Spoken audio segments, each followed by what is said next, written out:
விடுதலை சிறுத்தைகள் கட்சியின் தலைவர் தொல் திருமாவளவன் செய்தியாளர்களை சந்தித்து வருகிறார். அதன் நேரடி காட்சியை பார்க்கலாம். பேசின பிறகுதான் நான் இறுதியா சொல்ல முடியும். மதிமுக பொதுச்செயலாளர் வைகோவோட தனிப்பட்ட காரணங்களுக்காக மற்ற கட்சிகள் வந்து அனைத்து கட்சி கூட்டத்தில் கலந்து கொள்வதை தடுக்கிறார் அப்படின்ற மாதிரி தடுக்கிறாரா? வைகோ அவர்கள் அவருடைய தனிப்பட்ட காரணத்திற்காக பிரச்சனைகளுக்காக வந்து மக்களவை கூட்டணி பங்கேற்காம தடுக்கிறதா வந்து ஒரு குற்றச்சாட்டு. இல்லை, அந்த மாதிரி எதுவும் யாரையும் தடுக்கலை. அதாவது மக்கள் நல கூட்டணியினுடைய முடிவை அவர் வந்து அறிவித்திருந்தாலும் கூட நாளை நடைபெறவிருக்கிற அனைத்து கட்சி கூட்டம் ஒரு பொதுவான பிரச்சனை, தமிழக மக்களின் வாழ்வாதார பிரச்சனை. ஆகவே அந்த பிரச்சனையில் ஒட்டுமொத்த தமிழர்களும் ஒற்றுமையாக இருக்கிறோம் என்று காட்ட வேண்டிய ஒரு தேவை இருக்கிறது. அதிலுள்ள பல்வேறு விவரங்களை நாங்கள் விடுதலை சிறுத்தைகளின் சார்பில் மறுபடியும் தோழமை கட்சிகளோடு பேசிக் கொண்டிருக்கிறோம்.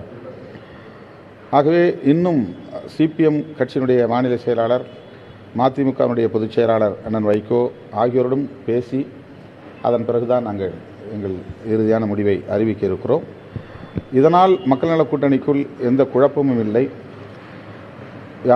யாரையும் தடுக்கவோ அல்லது கருத்தை திணிக்கவோ இல்லை. விடுதலை சிறுத்தைகளை பொறுத்தவரையில் காவேரி பிரச்சனையை தேர்தல் அரசியலோடு முடிச்சு போட்டு பார்க்க வேண்டாம், அதை நாம் பொது பிரச்சனையாகவே அணுகுவோம் என்கிற அடிப்படையில் தலைமை நிர்வாக குழுவிலே எடுத்த முடிவுகளை தோழமை கட்சிகளோடு நாங்கள் பேசுகிறோம். அவ்வளவுதான் பேசியிருக்கிறோம். இப்போ அவரும் நானும் சேர்ந்து தான் வந்து திரு ஜி ராமகிருஷ்ணன் அவர்களை சந்திக்க போகிறோம். தனிப்பட்ட முறையில் விடுதலை சிறுத்தைகள் கட்சி வரணும் அப்படின்ற கருத்தை வந்து திமுக இல்லை, ஒரு கூட்டணியில் நாங்கள் இருக்கிறோம். கூட்டணிங்கிறத விட ஒரு கூட்டு இயக்கமாக இருக்கிறோம்.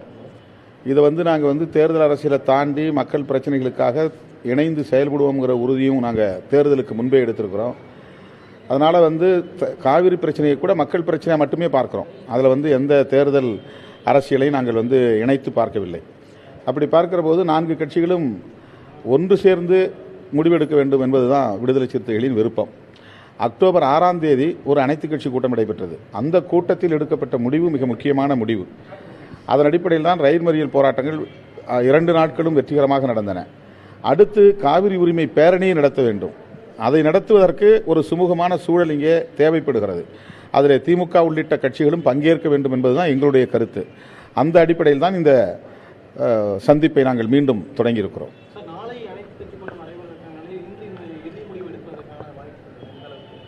அதான் இப்போ போய் சந்திக்கிறோம், சந்திச்சுட்டு முடிவு பண்ண சொல்லுவோம்.